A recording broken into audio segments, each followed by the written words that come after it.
Netflix की नई web series black warrant 7 episode के साथ मल्टी ऑडियोज पे नेटफ्लिक्स पे स्ट्रीम हो रही है।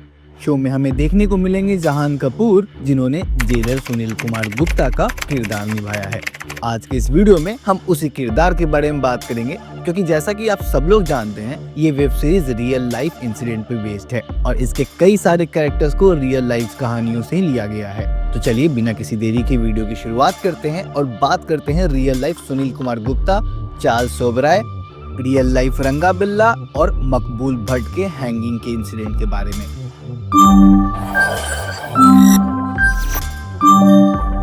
तो सबसे पहले बात करते हैं हम अपने लीड कैरेक्टर सुनील कुमार गुप्ता के बारे में। तो इनका किरदार एक real life jailer Sunil Kumar Gupta से ही इंस्पायर्ड है। उन्होंने तो एक बुक भी लिखी है जिसका नाम है ब्लैक वारंट, जिसपे ये पूरा सीरीज बेस्ड है।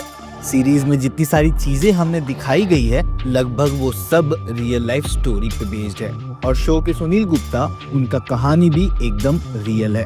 आप आगे की क्लिप्स में उनकी रियल लाइफ इमेज भी देख सकते हैं। और उनकी किताब black warrant confession of a Tihar jail 2019 में पब्लिश की गई थी। उसके बाद विक्रम आदित्य मोटवानी ने इस बुक के राइट्स खरीद लिए और अब फाइनली हमें शो देखने को मिल रहा है इस बुक के ऊपर बेस्ड। अब इस शो में हमें एक और इंटरेस्टिंग कैरेक्टर देखने को मिलता है, चार्ल्स सोबराज। तो इनका भी रियल लाइफ कहानी है। ये भी real life picnic killer Charles Sobhraj की कहानी पर बेस्ड है। जब सुनील कुमार गुप्ता की नई पोस्टिंग हुई थी तो उस समय चार्ल्स उसी जेल में थे। सुनील और चार्ल्स के इस इक्वेशन को ओपनली दिखाया गया है इस सीरीज में, और साथ में ये भी दिखाया गया है कि चार्ल्स जेल में कितनी लैविश लाइफ जीते थे और जेल में उनको सारी फैसिलिटीज प्रोवाइड करवाई जाती थी अथॉरिटीज द्वारा। वही अगर रियल लाइफ की बात करें तो उस वक्त कई मीडिया रिपोर्ट्स का ये मानना था कि चार्ल्स की जेल में लाइफ काफी लैविश चल रही है, और वो जो रेड पड़ी थी उनका लाइफस्टाइल चेक करने के लिए, वो भी सच है। चलिए अब आते हैं रंगा बिल्ला वाले इंसिडेंट पे।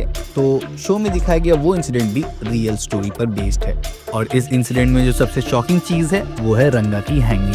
शो में हमें दिखाया गया है कि कैसे फांसी देने के बाद भी रंगा काफी देर तक जिंदा रहता है और आखिर में उसे नीचे से खींचकर मारा जाता है।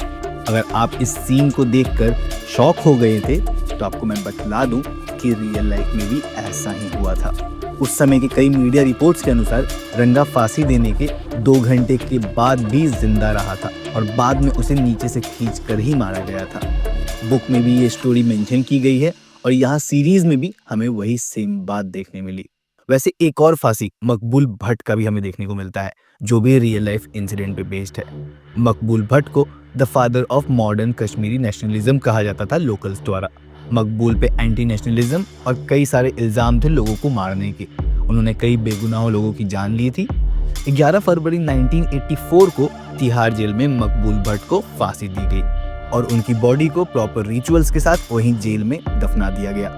फांसी के बाद मकबूल के लॉयर जब उनकी बिलोंगिंग्स लेने आते हैं तो उन्हें मना कर दिया जाता है, और टिल डेट मकबूल की किताबें, वहाँ उनका विल और कुछ राइटिंग्स जेल नंबर 3 के लाइब्रेरी में आज भी रखी हुई है। वैसे कुछ लोगों का अभी भी मानना है कि वो कभी कभी मकबूल का भूत मकबूल के कब्र के आसपास देखते हैं। वेल, ये कहानी कितनी सच्ची है वो तो मैं नहीं कह सकता, बट मीडिया रिपोर्ट्स भी यही कहती है। सो ये था फ्रेंड्स जेलर सुनील कुमार गुप्ता और फांसी कोठी की रियल लाइफ बातें। और अगर आपने ये सीरीज देख ली है तो आपको कैसा लगा हमें कमेंट्स में जरूर बताएं, और अगर ये वीडियो पसंद आया तो इसे लाइक और शेयर करना ना भूलें। इस तरह के और कंटेंट्स के लिए स्ट्रीमिंग को सब्सक्राइब करें। मिलते हैं अगले वीडियो में, तब तक के लिए take care and enjoy streaming.